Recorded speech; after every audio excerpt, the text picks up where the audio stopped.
Muito boa noite a todos. Estamos aí na nossa contagem regressiva, faltando ainda alguns minutos para as 19 horas.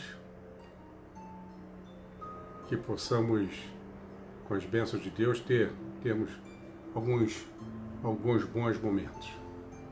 Então vamos nos preparando, elevando as nossas vibrações.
Mais um minutinho, vamos dar início às nossas atividades da noite.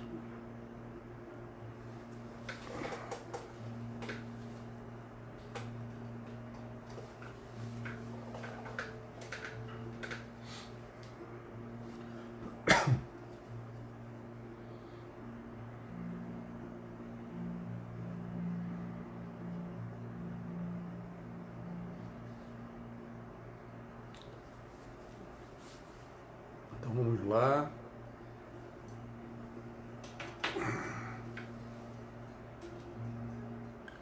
Muito boa noite a todos. É sempre com muita alegria e, sobretudo, com muita gratidão que retornamos a esta casa, que sempre nos acolheu com tanto carinho. Gratidão à casa pelo convite e, sobretudo, gratidão a Jesus que permite esse nosso reencontro. Que possamos elevar os nossos pensamentos, nossas vibrações, fechar os nossos olhos. Senhor Jesus, querido amigo, mestre, governador de nossas almas, aqui estamos, Senhor, agradecidos por mais esta oportunidade de nos encontrarmos reunidos, momentaneamente, através da internet, através do Facebook, mas reunidos, Jesus, reunidos em Teu nome, reunidos pela Tua doutrina, para que possamos termos mais alguns minutos de estudo sobre tantas e tantas coisas boas que essa doutrina tem nos revelado.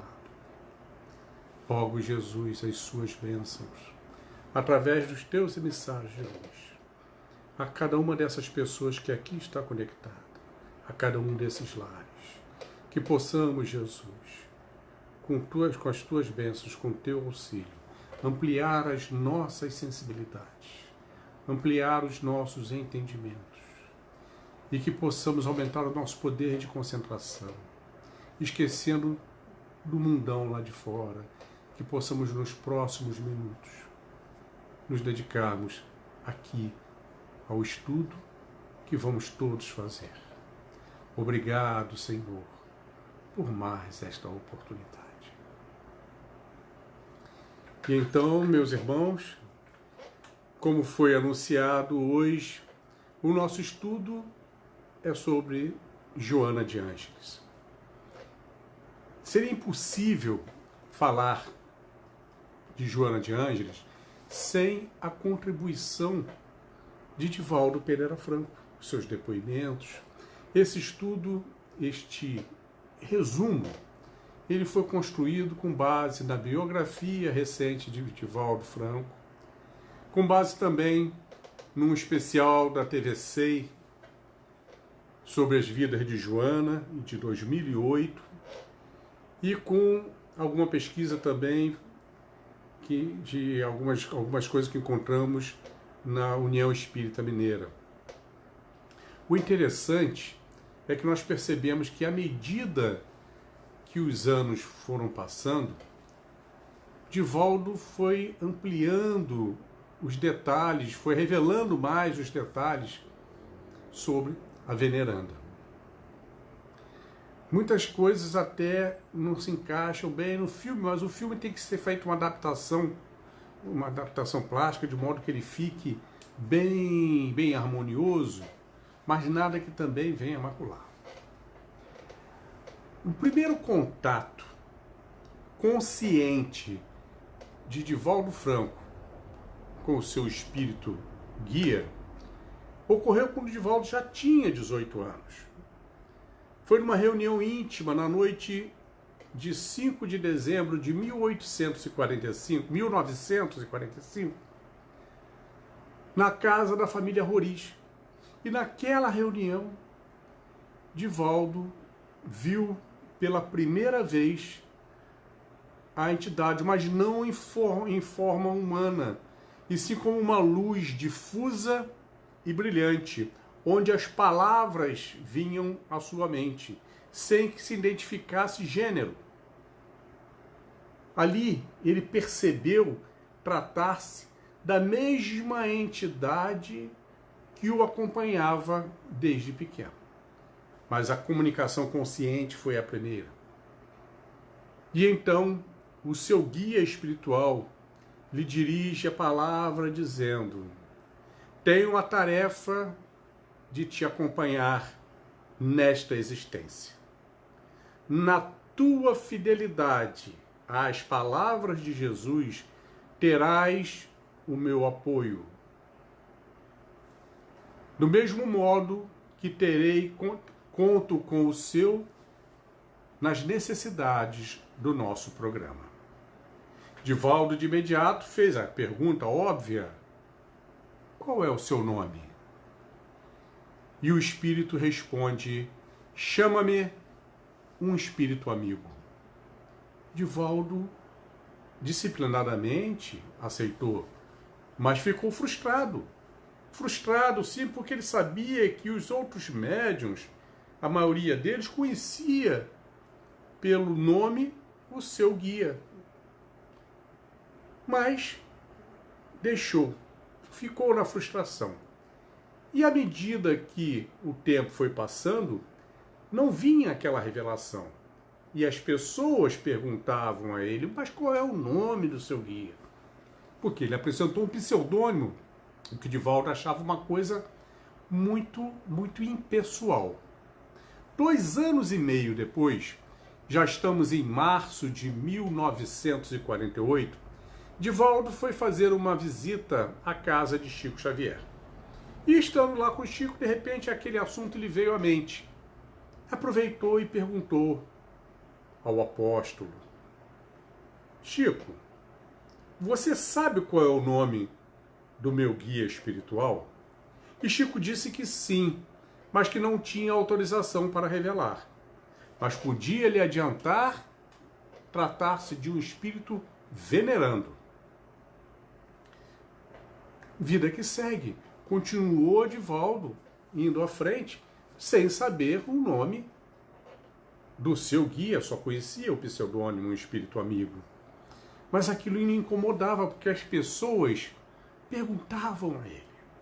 Até que num determinado dia, uma senhorinha perguntou e insistiu: não é possível você não saber o nome do seu guia.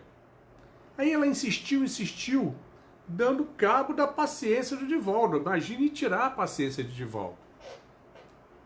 Mais tarde, naquela noite, houve a comunicação com o seu guia. E ali Divaldo desabafou: por favor, o senhor queira me dizer o seu nome. Eu não aguento mais as pessoas me perguntando. Todo médium sabe qual é o nome do seu guia, menos eu. Quer me dizer qual é o nome do meu guia? E de uma maneira espirituosa, o espírito lhe responde: Divaldo, o nome do seu guia é Jesus. Ah, mas esse aí é guia de todo mundo. Eu só tiro uma beirinha.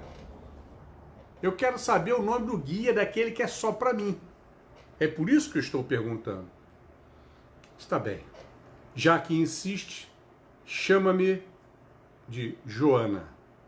Joana? Mas só Joana? Achou muito simples. E ela conclui: tá bom, já que preferes assim, chama-me de Joana de Ângeles. Ah, quer dizer que você foi mulher aqui. Quando? Onde? E pela primeira vez, ela lhe aparece daquela forma habitual, uma forma humana, vestido daquele hábito branco com um véu azul. A minha última encarnação, de volta, foi aqui mesmo, no Brasil, aqui em Salvador, como Joana Angélica de Jesus. Vivi entre 1762 e 1822, uma reencarnação de 60 anos. Era o período das lutas, das revoltas pela independência do Brasil. Joana Angélica de Jesus, a abadesa do convento da Lapa, em Salvador. O convento da Lapa, além de abrigar as irmãs, as freiras, ele também abrigava ali, hospedava ali, muitas das moças da sociedade que tinham desviado na vida, tinham cometido delitos. E àquela época, a bem da honra da família, essas moças eram levadas para o convento, para que ali pudessem seguir a vida no convento. Naquela noite de 1822, soldados portugueses embriagados tentavam adentrar ao convento da Lapa. Ela, como abadesa, como a madre superiora, temia que o pior acontecesse caso eles entrassem e viessem a violar as freiras e aquelas moças, pois estavam revoltados, estavam embriagados, sem disciplina.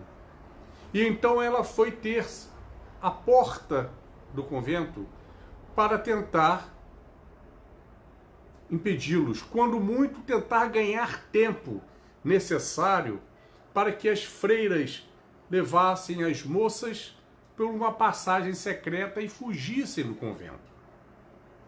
E ela se pôs então diante da porta do convento, da porta principal, tentando impedir os soldados, ganhando aquele tempo até que fora transpassada pela baioneta de um deles e desencarna.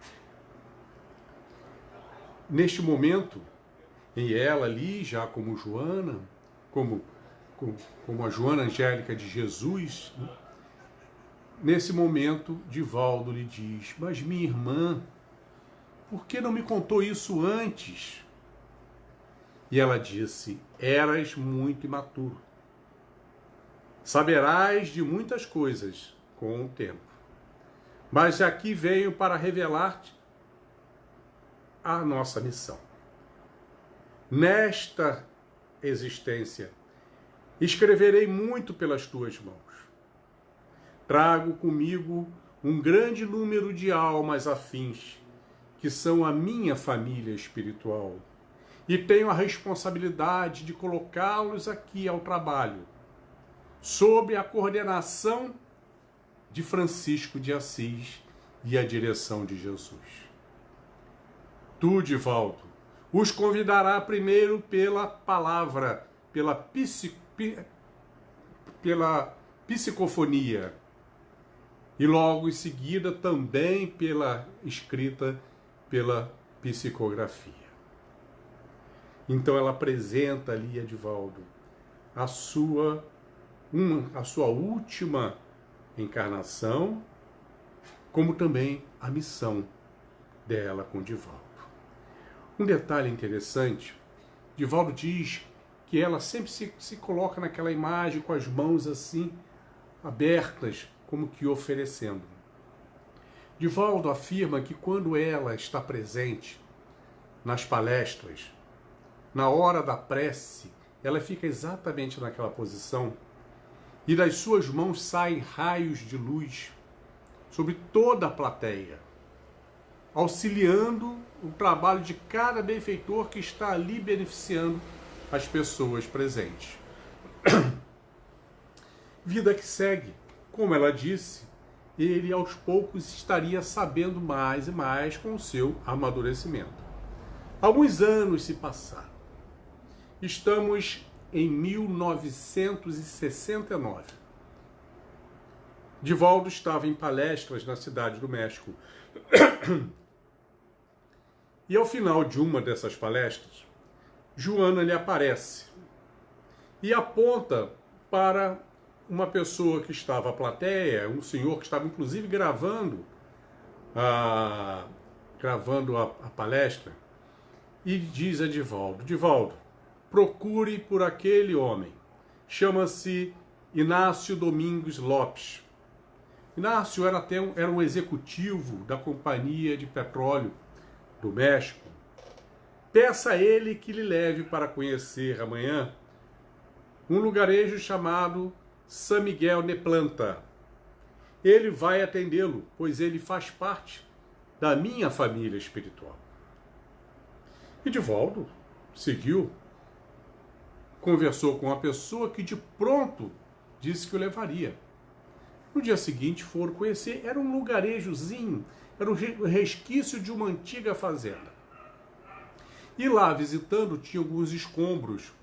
E naqueles escombros havia um monumento em homenagem a Soror Juana Inês de la Cruz. Neste momento, Joana lhe aparece. Lhe aparece com o mesmo semblante, mas com outra vestimenta. A vestimenta da época de Soror Juana Inês de la Cruz, que foi uma encarnação lá no México entre 1648 e 1695. Uma encarnação de 47 anos incompletos. Ela toda vestida com todos os adornos daquela época. O México, naquela ocasião, século XVII, era um vice-reinado da Espanha. E era uma sociedade extremamente machista. Para se ter uma ideia, não existiam escolas para o sexo feminino. Só os homens tinham direito à escolaridade. A menina Juana Inês aprendeu a ler aos 6 anos de idade em casa. E a partir do momento que aprendeu a ler, descobriu o motivo da sua existência. Era aquilo que ela queria, se dedicar ao aprendizado, à intelectualização. E não tinha outra coisa a fazer senão se debruçar sobre os livros numa pequena biblioteca que o seu avô possuía. E ela lia autodidata, pesquisava sobre tudo, queria aprender tudo sobre as línguas, a literatura, a gramática. Sempre muito austera desde menina. Ela se impunha uma autopenalização, uma autopenitência. Todas as vezes que ela não aprendia uma lição, que ela cometia o erro na lição, ela se atribuía o castigo de cortar pequenos pedaços do cabelo. Pois afirmava que uma cabeça que não é capaz de ser inteligente, de aprender, não merece ser ornamentada com belos cabelos. Aos 10 anos de idade, ela, àquela época, século XVII, ela já estava entrando naquela fase de pré-casamento. As meninas casavam com 11, 12, 13 anos. E a partir do casamento, para o resto da sua existência, a vida de esposa no lar. Mais nada. Só os homens tinham as responsabilidades das atividades. E não era isso que ela queria para ela. Ela queria continuar aprendendo, aprendendo e aprendendo. O outro caminho, a única solução, seria ir para um convento. Então foi a sua preferência. E foi para o convento de São Jerônimo. E ali, dando continuidade nos seus estudos, no seu processo de intelectualização. Com o passar dos anos, ela construiu na sua cela, no seu quarto, uma bela biblioteca, uma bela coleção de livros, que se debruçava sobre eles, lia sobre tudo e cada vez mais se intelectualizando, o que não era normal ao sexo feminino. E aquilo começou a incomodar os pensamentos machistas, inclusive dos seus companheiros eclesiásticos, dos homens da Igreja Católica. Passou a ser chamada de a monja da biblioteca. No entanto, extremamente intelectualizada, desenvolveu naturalmente um bom gabarito diplomático.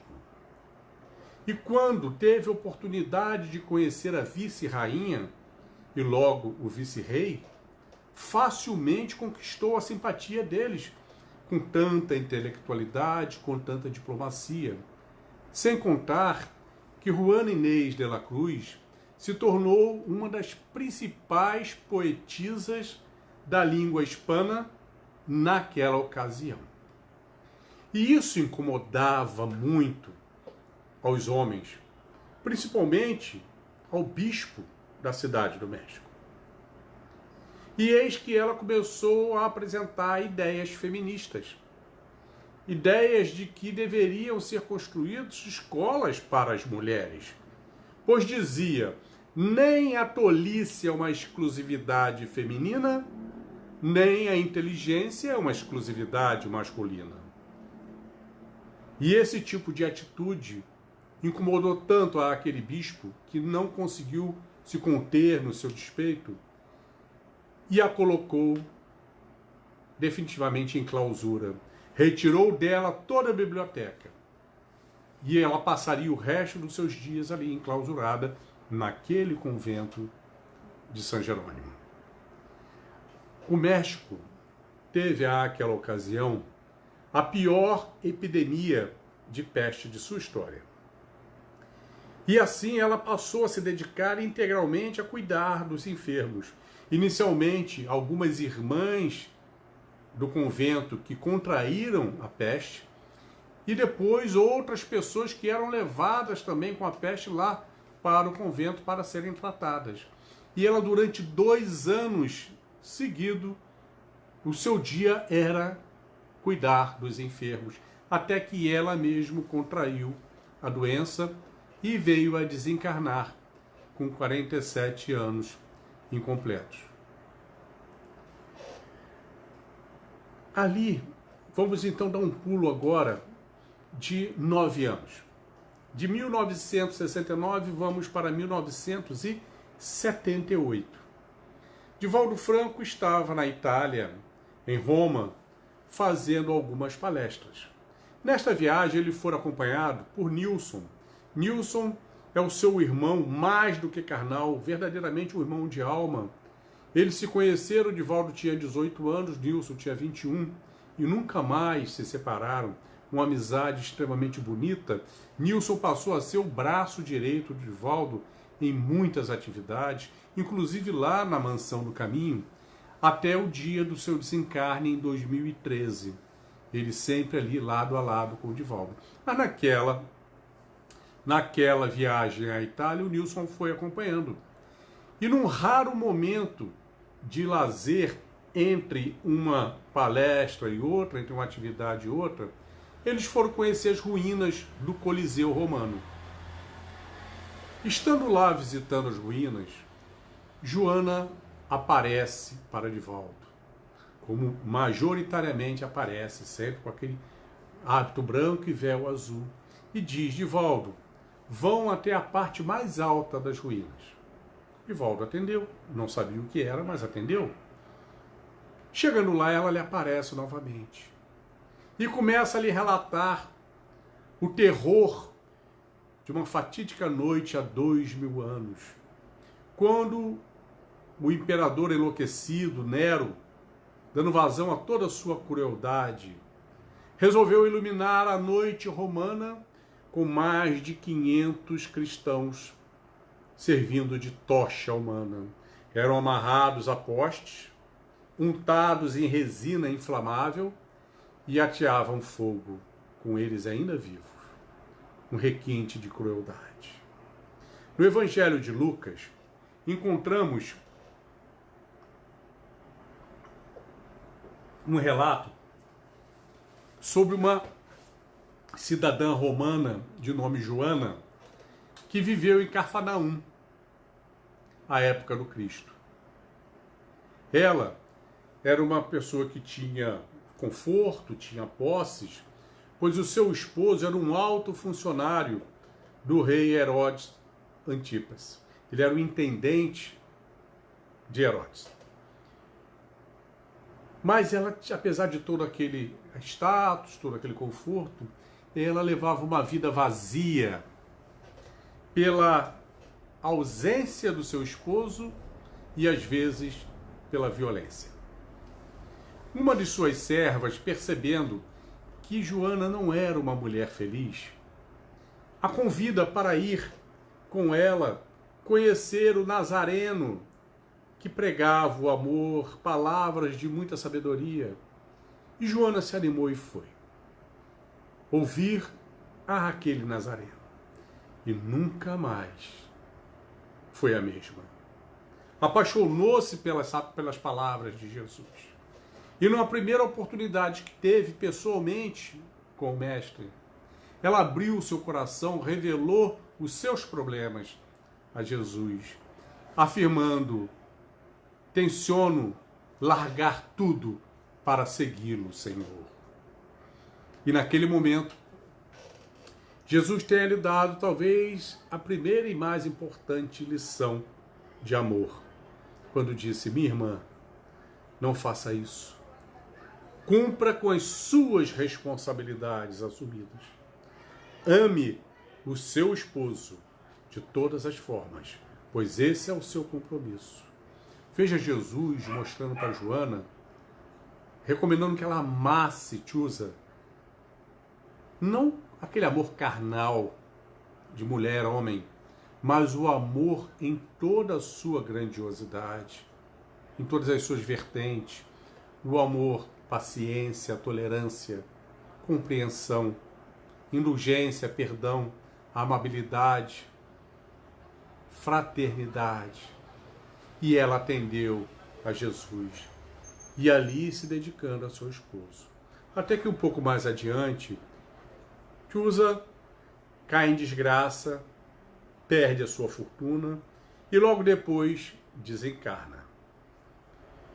Ela continuou sendo uma patrícia romana, mas sem dinheiro. E então teve que passar a trabalhar em casas ricas para que pudesse sustentar a si mesma e a seus filhos.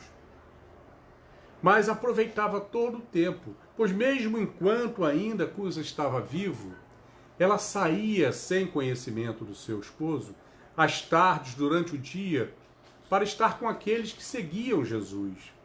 Logo, ficou íntima de Maria Santíssima, de Madalena e de Susana, e também daquele apóstolo que foi o primeiro a se aproximar dela, João Evangelista.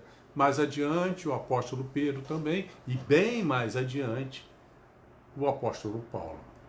Mas quando ela, já viúva, e trabalhando todo o tempo livre que ela tinha, ela ia acompanhar aqueles que eram os seguidores de Jesus, trabalhando na caridade pelos necessitados. Voltamos ao Coliseu. E então, naquele momento, Joana diz, naquela noite terrível, onde mais de 500 cristãos foram executados como tochas humanas. Eu também fui. Ali, mesmo naquele circo romano, ali no Coliseu, eu e o meu filho mais velho fomos colocados, amarrados a um poste, untados em resina inflamável. O meu filho mais novo fora poupado, pois era muito novo. E então, diante todos aqueles gritos, gemidos de dor, suplícios, o carrasco vem com a tocha para atear fogo. E diz a ela: tens a oportunidade de salvar as suas vidas. Negue Jesus. Negue. E ali naquele momento ela se recusa a abjurar Jesus. O seu filho a implora que ela negasse Jesus. E ela não negava Jesus. Neste momento ela sente uma mão tocar o seu ombro. E ouve a voz do mestre que diz: Joana, bom ânimo, eu estou aqui. E ela se nega a negar Jesus. E o carrasco lhe diz: é isso que esse Jesus lhe ensina? A morrer queimada? Não, ele me ensina também a te amar mesmo assim. E foram executados às chamas.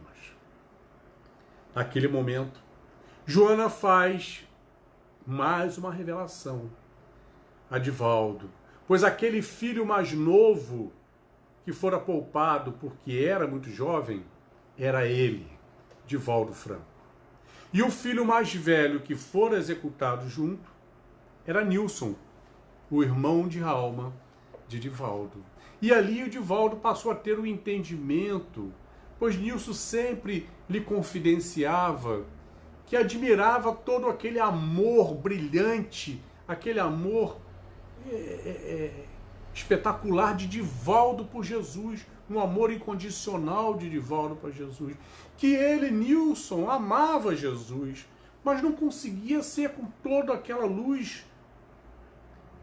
E Divaldo viu ali a explicação, porque havia um trauma do passado, porque naquela hora da execução, ele se achou executado por ela não negar Jesus. O que ajudou a Nilson a romper este trauma a partir do momento que teve ciência disso. Mais uma revelação de Joana. Mas ali mesmo na Itália, Joana recomenda a Divaldo, já que está aqui, vá visitar a cidade de Assis e conhecer o túmulo de Francisco de Assis.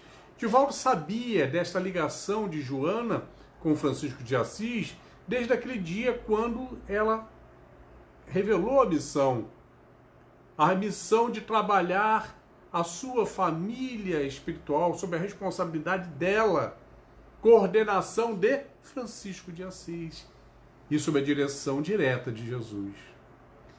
E Divaldo então foi a Assis, lá na ordem dos franciscanos, se identificou como um religioso cristão e que queria conhecer o túmulo de Francisco de Assis. Um dos franciscanos, alguns levaram ele para conhecer, e chegando lá, ele ali diante do túmulo de Francisco de Assis, Joana lhe aparece e começa a proferir uma das mais belas mensagens, intitulada O Êmulo de Jesus. Uma mensagem que se referia especificamente a Francisco de Assis e sua fidelidade a Jesus. Divaldo comenta que nunca tinha visto Joana tão radiante, tão bonita e com tanta emoção, tanto amor à voz, enquanto ela declamava aquela mensagem. Muito provavelmente intuído, após essa visita, Divaldo lembrou-se que era ali pelas redondezas também a Porciúncula onde estaria o túmulo de Santa Clara de Assis.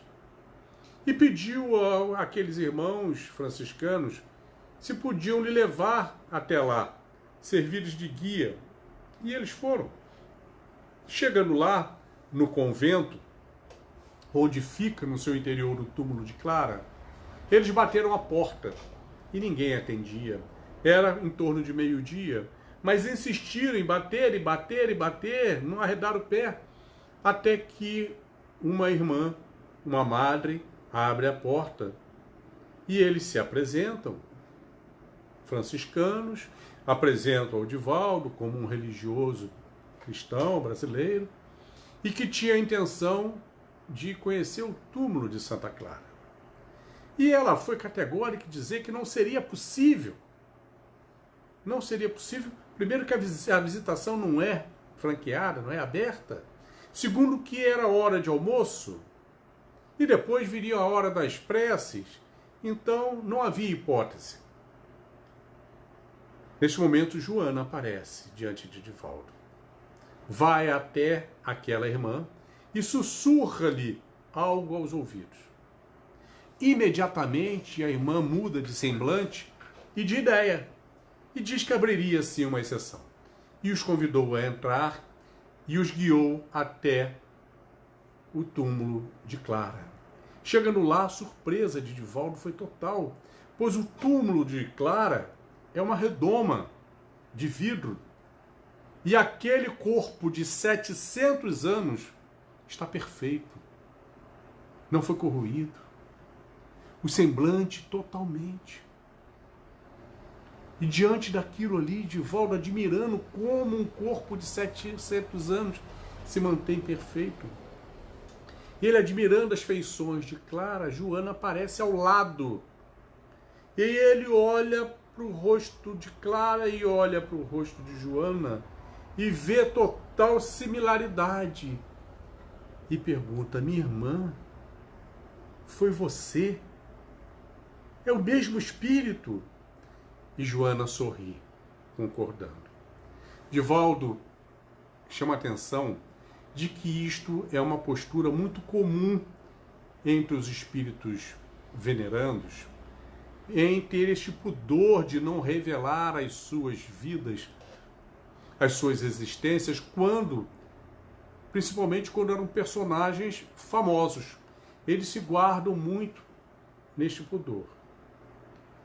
E ali, Divaldo somou 2 mais 2. Sim, Joana, totalmente dedicada a Francisco de Assis. Clara de Assis, a dedicação total ao pobrezinho de Assis, a São Francisco. E lá no passado, quem fora o primeiro apóstolo a se aproximar de Joana de Cusa? João Evangelista. Francisco de Assis, uma reencarnação missionária de João Evangelista. Vinham seguindo juntos. Ali, Joana ratifica que Divaldo Franco, lá na época medieval, aquela encarnação de Clara de Assis aconteceu entre 1194 e 1253. Uma encarnação de 59 anos na Idade Média. E ela ratifica que ali, naquele período, Divaldo também estava. E foi quando ele reconfirmou os seus votos ao Evangelho de Jesus. Joana, ela vem a revelar também que entre Clara de Assis e Juana Inês de la Cruz, desencarne 1253 e nascimento 1762, entre essas 2 encarnações, ocorreu uma outra encarnação que ela utilizou também o nome de Joana, mas ela não entrou em detalhes com Divaldo, muito provavelmente preservando os demais personagens que com ela coexistiram na matéria. Aí vem algumas curiosidades. E Divaldo esclarece. A primeira curiosidade é que quando nós pegamos os quadros retratados pelos artistas medievais da beleza de Clara de Assis e confrontamos com os quadros dos artistas barrocos do século XVII, em que retrataram Juana Inês de la Cruz, e confrontam os dois, os semblantes são muito parecidos. A similaridade é muito grande. E quando nós pegamos os quadros retratados de Joana Angélica de Jesus e se coloca ali também, mais uma vez, a similaridade da face é muito grande. Divaldo revela que Joana majoritariamente se apresenta com aquele hábito branco, de véu azul, mas com o semblante de Juana Inês de la Cruz ali aos 40 e tal. E Divaldo vem a explicar o porquê desta similaridade. Bom, nós sabemos que nós participamos, na nossa grande maioria, participamos ativamente nas escolhas das nossas provas, das nossas expiações e contra o corpo que estará adequado às necessidades daquelas provas e expiações. Os espíritos missionários, devido ao seu grau de intelectualidade muito grande, tá? E não vindo como prova e expiação, e sim como missão, eles têm uma facilidade muito maior, tá? De interferir na formatação do corpo adequado à missão. E podendo assim também interferir na formação do semblante facial. Esta é a explicação que Divaldo nos dá. Mas uma outra curiosidade é que nessas existências retratadas, nas 5 últimas existências, com exceção de Clara de Assis, nós tivemos Joana de Cusa, aí veio Clara de Assis, aí veio a Joana, aquela que ela não entrou em detalhes. Depois veio Juana Inês, Juana que é Joana em espanhol. E por fim, a última encarnação como Joana Angélica de Jesus. Coincidência? Não, não é coincidência. Divaldo esclarece também que quando nós estamos no processo da reencarnação, o espírito ele já está ligado ao novo corpo já no ato da concepção. E a partir dali, aquele espírito junto, dali no interior, aquele feto no interior de sua mãe, mas os psiquismos dos dois espíritos passam a interagir durante todo aquele processo, criando aquele vínculo todo entre mãe e filho. E que quando se trata de um espírito intelectualizado, um espírito venerando, a influência desse psiquismo se torna maior ainda, tornando-se bem mais fácil influenciar na escolha do nome que lhe apraz. Uma outra curiosidade interessante, esta revelada pelos próprios espíritos, é que essas experiências de Joana de Cusa até Joana Angélica de Jesus, todas as experiências seguindo fielmente a Jesus. Todas as experiências se dedicando à caridade orientada por Jesus. Todas as experiências desencarnando como mártir. Em nome de Jesus, em nome do cristianismo. Essas experiências, declaram os espíritos, alçaram o espírito Joana de Ângeles às altas hierarquias dos espíritos venerandos ligados ao nosso planeta, trabalhando sob a direção de Jesus. Uma outra coisa, Divaldo revela que raramente Joana lhe aparece aos domingos, porque ela guarda os dias de domingo para subir às esferas superiores e estar com Francisco de Assis, aproveitando inclusive para se reparar dos miasmas densos do nosso globo. Quando Divaldo conversou isso com Chico Xavier, Chico disse: com Emmanuel é a mesma coisa. Ele prefere o dia de domingo para ir às esferas superiores, para se encontrar com Lívia.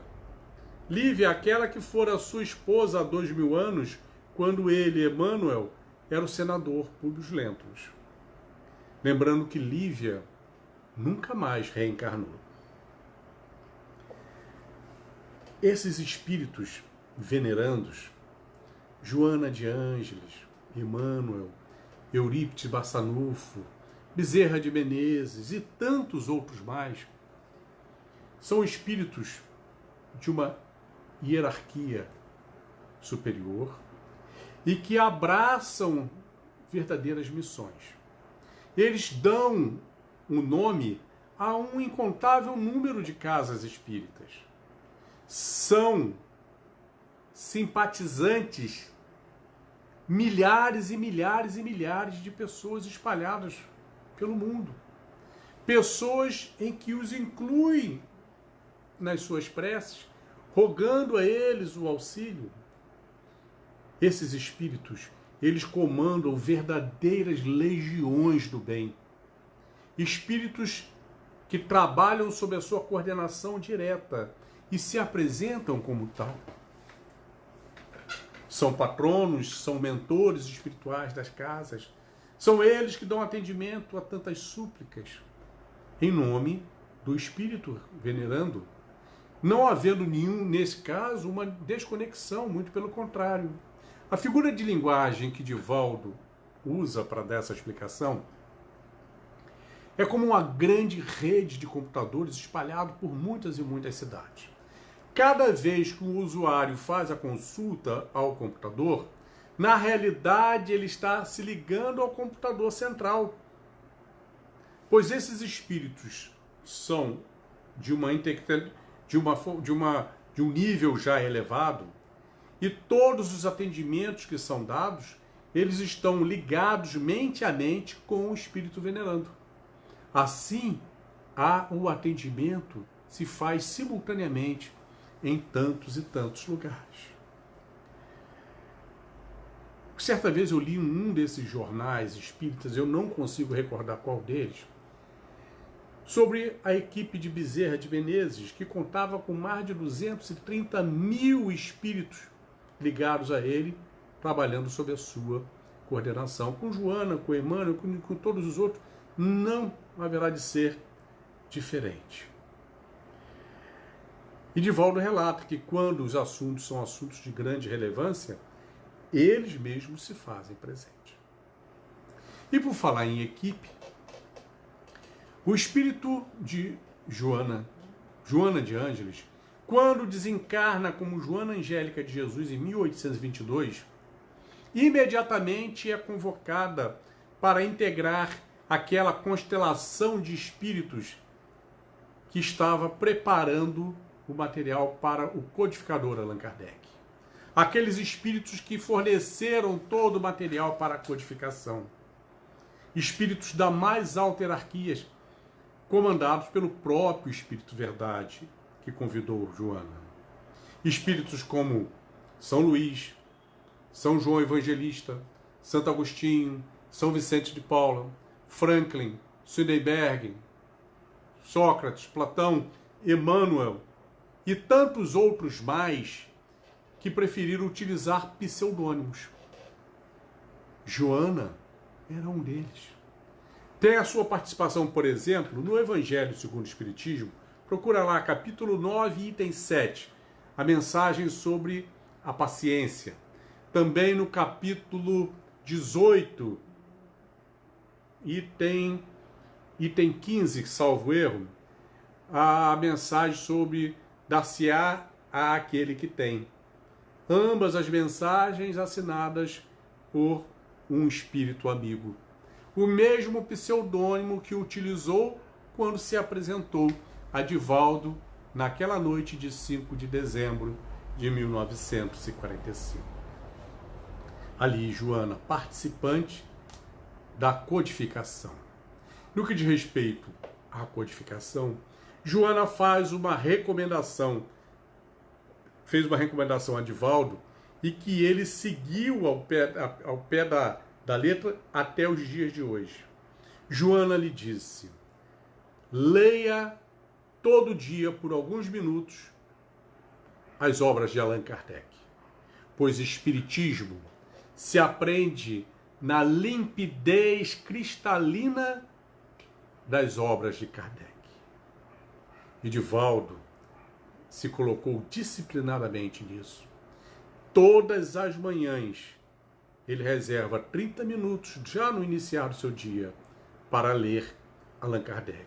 Isto é uma recomendação que serve para todos nós. Se não temos ainda a disciplina de ler 30 minutos de Kardec, que possamos ler alguns minutos. Vamos começar por uma questão do Livro dos Espíritos. O que vai acontecer é que daqui a pouco nós não queremos só uma, são duas, são três, e temos todas as obras kardecianas, para, quem sabe, um dia estarmos lá disciplinadamente 30 minutos por dia, no mínimo, de obras de Allan Kardec. Joana revela a Divaldo sobre a próxima missão dela, que se iniciará tão logo termine a atual missão, quando do desencarne de Divaldo Franco. Tomara que demore.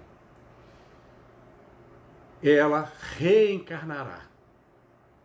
Assim como tantos outros espíritos venerandos já reencarnaram, Emmanuel é um deles, e outros que também estarão reencarnando nos próximos anos para auxiliarem neste processo da transição planetária que já está em curso.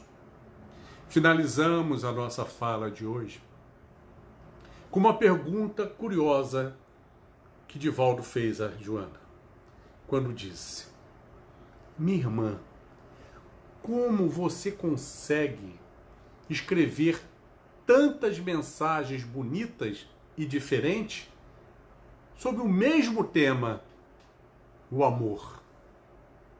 E a resposta de Joana foi: meu filho, o amor é tão grandioso que nós estamos apenas começando.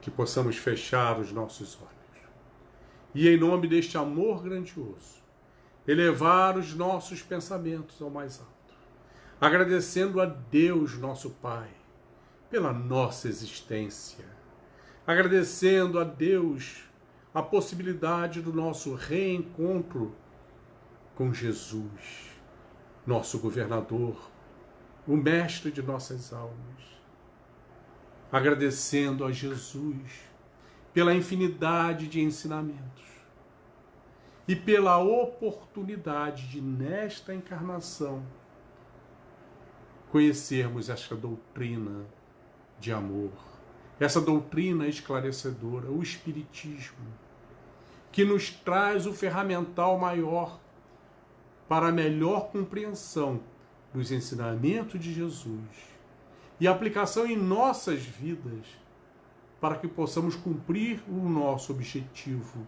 número 1, a nossa reforma íntima, o nosso evoluir. Não que sejamos privilegiados do Pai ao encontro com o Espiritismo, mas sim os maiores endividados, os maiores necessitados. Lembremos-nos que aos piores enfermos, os melhores remédios. Senhor Jesus, abençoa-nos, Senhor, nos nossos propósitos. Que possamos, Mestre querido, vivenciar esses ensinamentos um pouco mais a cada dia. Que não caiamos mais uma vez no erro de fazer dos ensinamentos ornamentos na nossa veste de cristão. Que sejam interiorizados no nosso agir, no nosso pensar, no nosso viver. Abençoa, Jesus, a cada um desses lares aqui conectados. Que possamos, unidos como estamos, nesta prece, neste sentimento de amor, uma vez mais agradecer-lhe, Senhor. Agradecer a Joana de Ângeles e a todos os demais venerandos, os teus emissários de luz. Agradecer aos nossos mentores espirituais, nossos anjos guardiões. Agradecer a Allan Kardec, o apóstolo codificador. Obrigado, muito obrigado.